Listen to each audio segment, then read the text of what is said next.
우리에게 주어진 그리고 우리가 누릴 수 있는 그 축복을 주는 가장 좋은 이름이 무엇이겠습니까?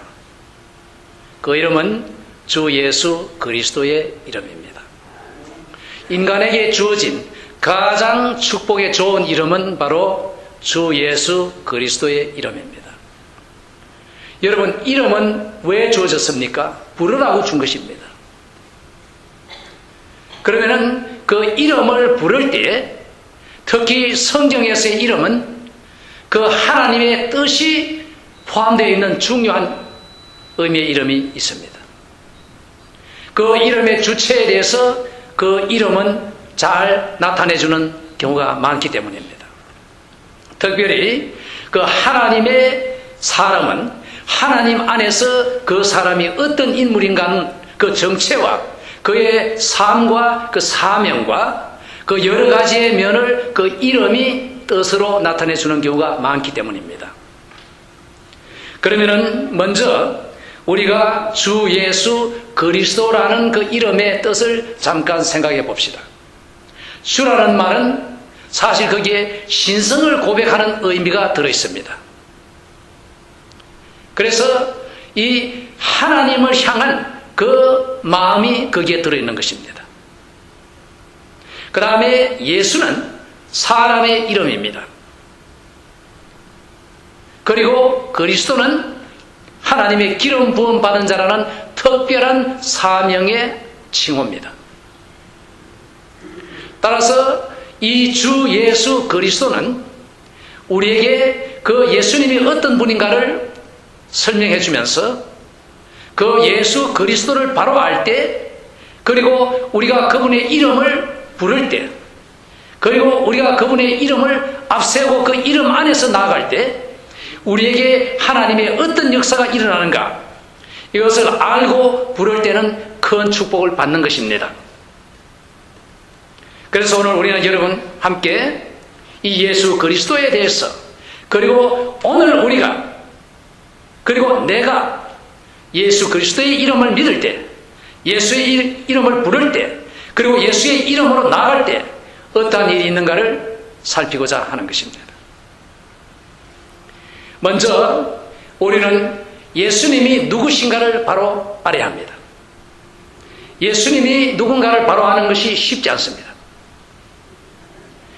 이 기독교는 성삼위 하나님, 성삼위 일체의 하나님을 믿습니다. 왜냐하면 이것은 사람이 만들어낸 것도 아니고 성경을 잘 살펴보면 성경 안에 하나님이 그렇게 나타내 주시기 때문입니다. 따라서 이 삼위일체 하나님을 아는 것은 보통 사람의 지성으로는 알 수가 없습니다. 완전히 이 지성을 하나님 앞에 내려놓고 완전히 겸손한 사람만이 받을 수 있는 진리인 것입니다. 교만한 사람은 절대로 알 수 없습니다. 삼위일체 하나님은 성부, 성자, 성령 세 분이 한 하나님이시라는 놀라운 사실입니다. 성부 하나님, 성자 하나님, 성령 하나님. 그런데 이 세 분이 한 하나님이시라는 사실. 따라서 여기에 대해서 오늘 먼저 우리는 알고 예수 그리스도가 누구냐 하는 데 대해서 바로 알 때 우리는 그분의 이름을 바로 알고 부를 수가 있는 것입니다. 먼저 요한복음 14장 8절에서 11절 사이에서는 예수님께서 자신에 대해서 빌립과 대화한 것을 기록하고 있습니다. 빌립이 가로되 주여 아버지를 우리에게 보여주옵소서, 그리하면 족하겠나이다. 예수께서 가라사대 빌립아, 내가 이렇게 오래 너희와 함께 있으되 네가 나를 알지 못하느냐? 나를 본 자는 아버지를 보았거늘 어찌하여 아버지를 보이라 하느냐? 나는 아버지 안에 있고 아버지는 내 안에 계신 것을 네가 믿지 아니하느냐? 내가 너희에게 이러는 말이 스스로 하는 것이 아니라 아버지께서 내 안에 계셔서 그의 일을 하시는 것이다. 내가 아버지 안에 있고 아버지께서 내 안에 계심을 믿어라. 그렇지 못하겠거든 그 일을 인하여 나를 믿어라. 이 빌립이 예수님과 이렇게 오래 있었지만은 나를 알지 못하느냐 이렇게 물으십니다. 오늘날 교회 안에 사람들이 교회 안에서 예수님과 얼마나 오래 있었습니까? 그런데 아직까지도 예수님을 바로 모르는 사람들이 많이 있을 것입니다. 빌립과 똑같은 것입니다. 그런데 예수님이 하시는 이 말씀은 뭡니까? 내가 지금 네 앞에 있는데 내 안에 내가 혼자 있는 것이 아니라 아버지께서 지금 여기에 같이 계신다. 이것을 사람 머리로 이해할 수 있습니까? 없죠. 그리고 내가 이 하는 말이 나의 말일 뿐만 아니라 아버지의 말이다. 뭡니까? 예수님과 하나님 아버지와의 연합됨을 말하는 것입니다. 하나이심을 말하는 것입니다. 그 다음에 우리가 좀 더 깊이 이해하기 위해서는 로마서 8장 9절을 보십시다. 만일 너희 속에 하나님의 영이 거하시면 너희가 육신에 있지 아니하고 영에 있나니 누구든지 그리스도의 영이 없으면 그리스도의 사람이 아니라. 그리스도의 사람이면 그 안에 성령이 들어와 계시고 성령이 그 안에 없는 사람은 그리스도의 사람이 아니라 이렇게 말합니다. 그런데 이 성령을 하나님의 영이라고 하고 또 그리스도의 영이라고 했습니다.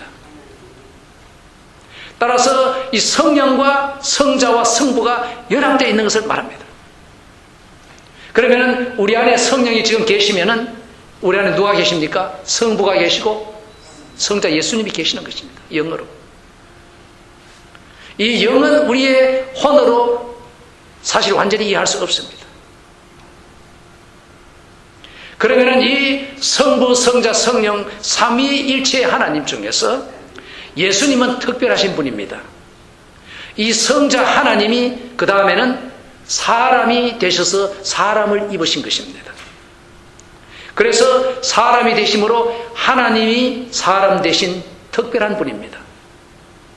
그러니까 하나님이시면서 사람이신 특별한, 다른 어느 누구도 비교될 수 없는 독특한 분이라는 말씀입니다.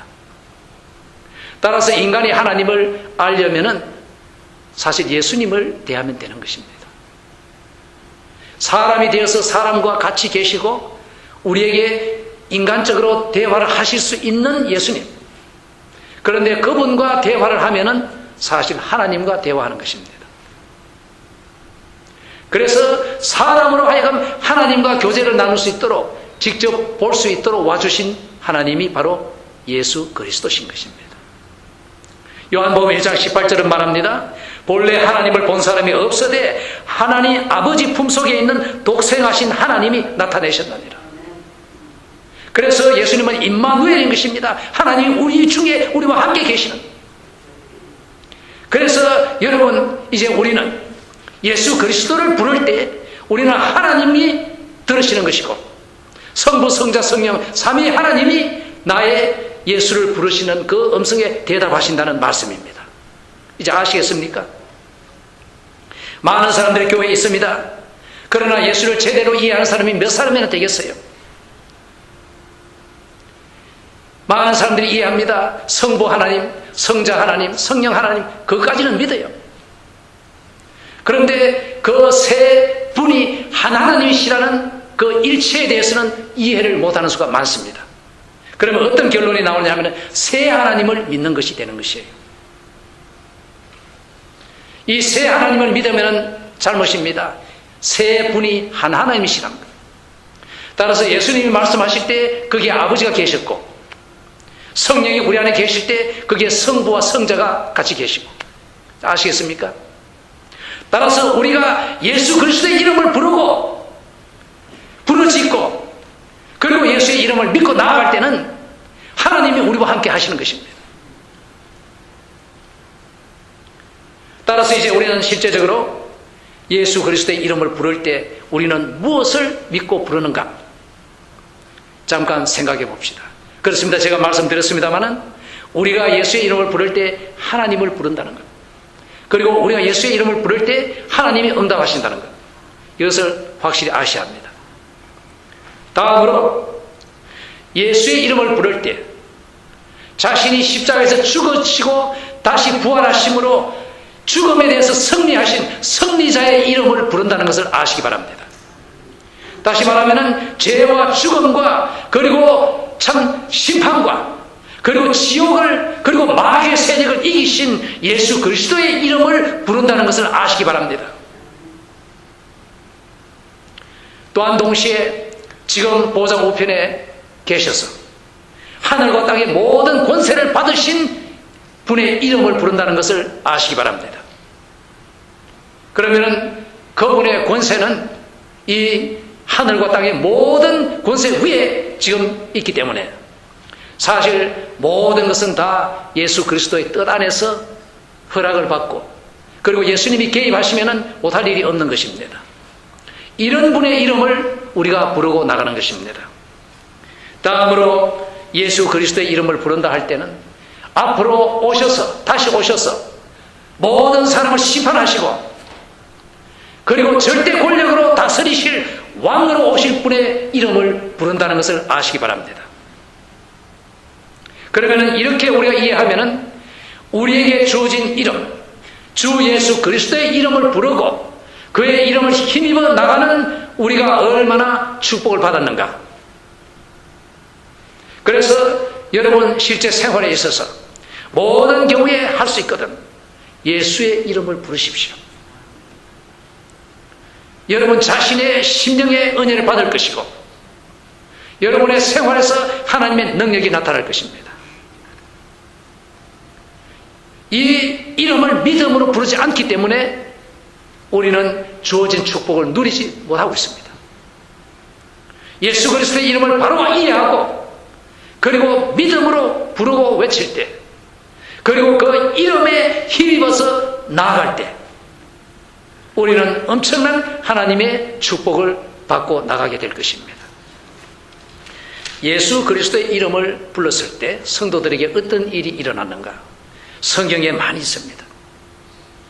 오늘 저는 여러분과 함께 사도행전 4장에 기록된 사건을 살펴보면서 오늘 우리에게 주어진 이름을 우리도 부르자고 여러분에게 권하고자 하는 것입니다. 먼저 4장을 이해하자면 2장부터 시작하면 좋습니다. 사도행전 2장에는 오순절에 성령이 강림하셔서 그 다락방에 120문도 그 성도들이 모여 기도하는 가운데 성령이 임하셔서 엄청난 역사가 일어났습니다. 그때부터 인류 역사의 새로운 시대가 열린 것입니다. 교회 시대. 이어서 3장에서는 일어난 중요한 한 사실을 기록하고 있습니다. 베드로 요한이 성전에 들어가는데 그 미문이라는 그 문에 나면서부터 안전뱅이 된 거지가, 아주 유명한 잘 알려진 거지가 이제 동양을 받으려고 이렇게 쳐다보는데 베드로와 요한이 주목하고 베드로가 말했습니다. 우리는 금과 은이 없다. 그런 거 우리가 주는 사람 아니다. 여러분 목사가 뭐 돈 대주는 사람입니까? 아니죠. 목사에 있는 것을 줄 테니 자, 나사렛 예수 그리스도의 이름으로 걸어라.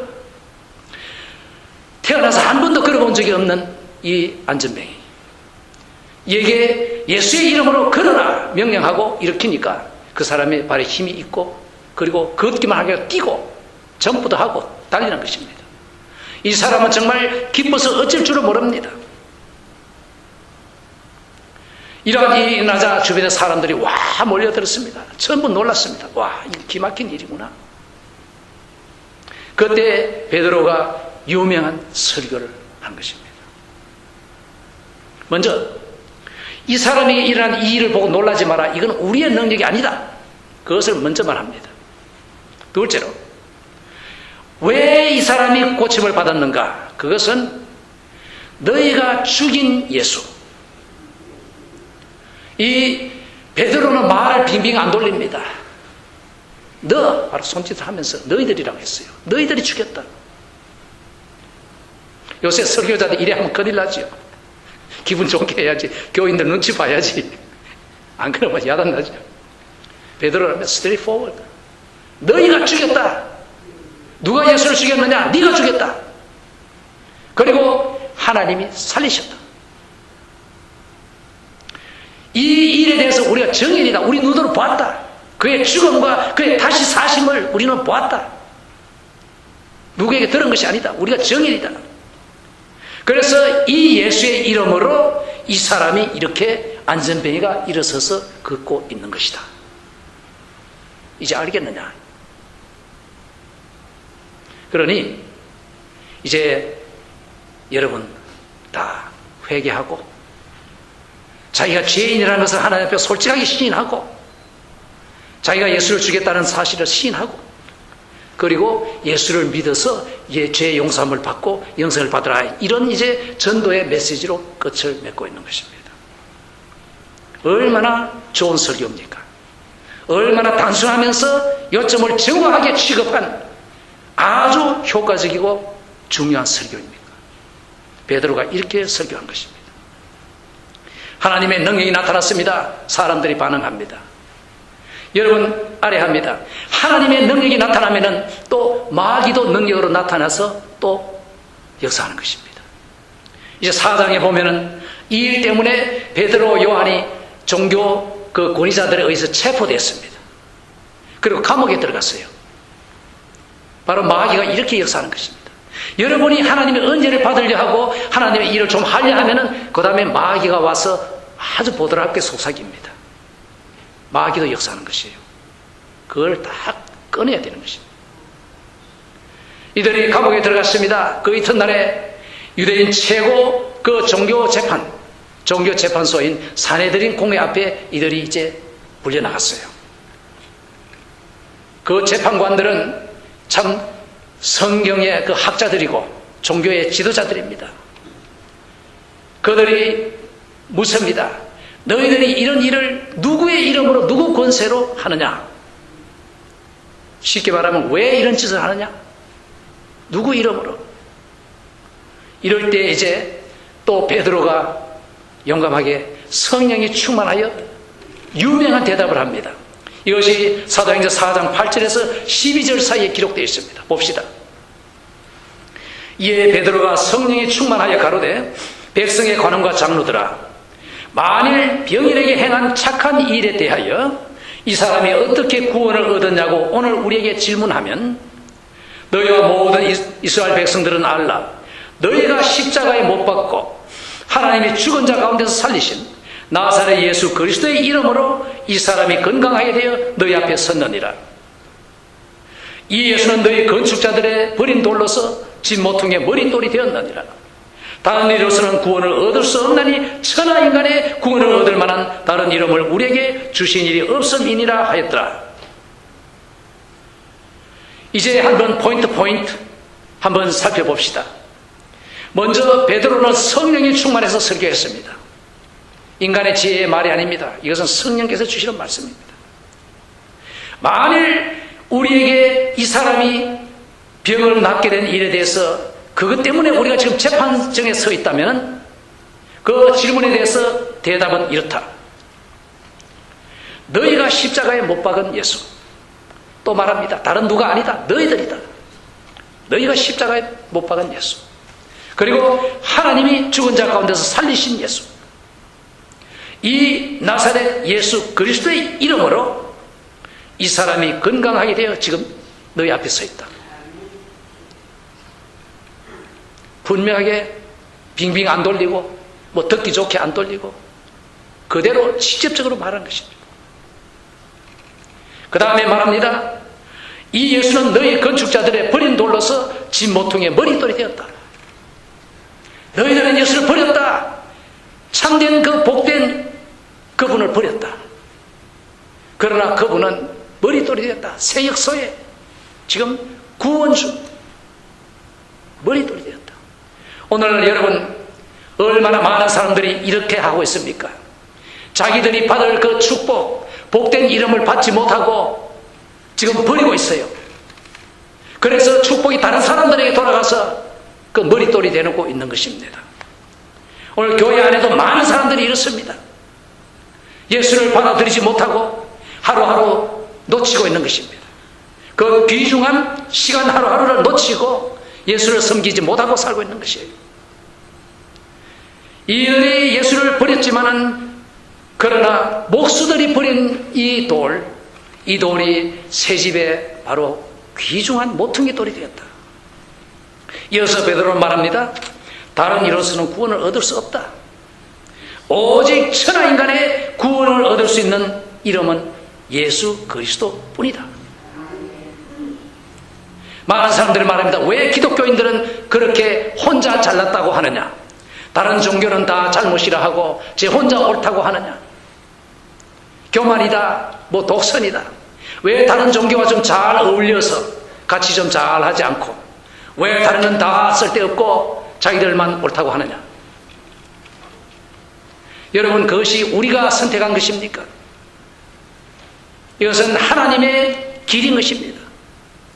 우리의 관심은 다른 종교와 사이좋게 지내는 게 아닙니다. 교회 뭐 이 종교 저 종교 사람들 다 불러 모아가지고 사이좋게 지내는 그것이 아닙니다.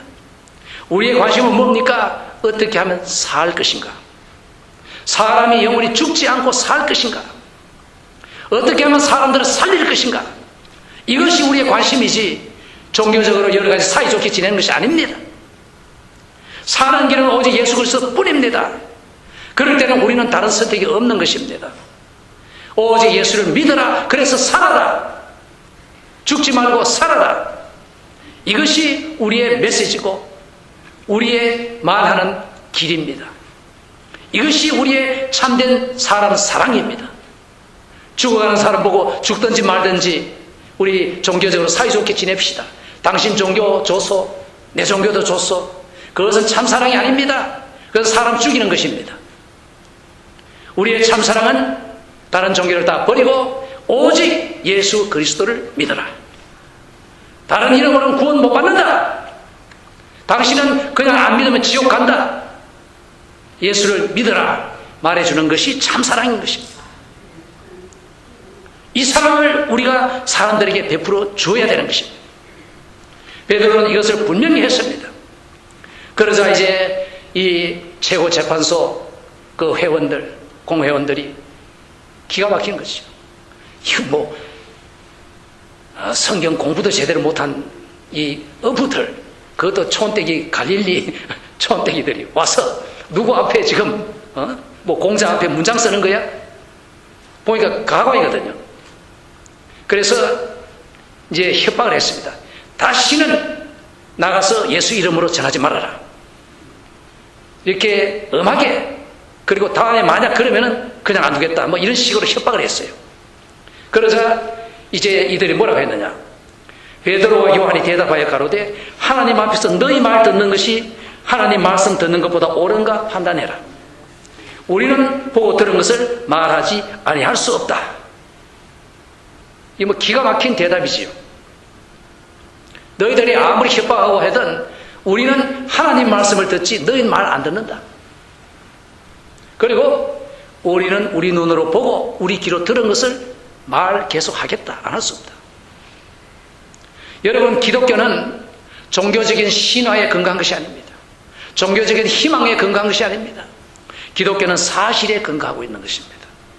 이들이 말했듯이 보고 들은 바 예수의 죽음과 부활, 그리고 성천, 그리고 성령의 강림, 다시 말하면 실제로 일어난 사실에 대한 자기들의 체험을 증거하는 데 있는 것입니다. 그리고 이 체험은 오늘날 기독교인들에게 계속 일어나고 있는 것입니다. 기독교는 그냥 종교가 아닙니다. 기독교는 진리입니다. 사람들을 속임수로 써서 마음의 평안을 주는 것이 아닙니다. 기독교는 진리를 말하는 것입니다. 이들을 풀어놨습니다. 할 수 없으니까. 이들이 돌아왔습니다. 어디로 갔겠어요? 성도들이 모인 그 자리로 가지 않겠습니까? 거기서 성도들이 합심해서 기도합니다. 성령 안에서 기도합니다. 그 기도가 어떻게 묘사되어 있는가? 29절과 31절 사이에 있습니다. 주여, 이제도 저희의 위협함을 하감하옵시고 또 종들로 하여금 담대히 하나님의 말씀을 전하게 하여 주옵시며 손을 내밀어 병을 낫게 하옵시고 표적과 기사가 거룩한 종 예수의 이름으로 이루어지게 하옵소서 하더라. 빌기를 다음에 모인 것이 진동하더니 우리가 다 성령이 충만하여 담대히 하나님의 말씀을 전하니라. 용감할 것을 구했습니다. 예수의 이름으로. 그리고 예수의 이름으로 담대하게 능력 행사할 것을 구했습니다. 그래서 그들은 담대히 전도의 말씀을 전하고 다녔습니다. 여러분, 이 예수의 이름은 오늘도 우리에게 주어져 있습니다. 부르라고 하나님이 주셨습니다. 여러분, 외롭습니까? 힘이 없습니까? 두렵습니까? 가난합니까? 몸이 아픕니까? 마귀가 여러분을 괴롭힙니까? 마귀의 종들이 여러분의 주변에서 자꾸 속삭이고 그 억압을 줍니까? 예수의 이름으로 나가십시오. 깨뜨리십시오. 여러분은 승리할 것입니다. 누리시기 바랍니다.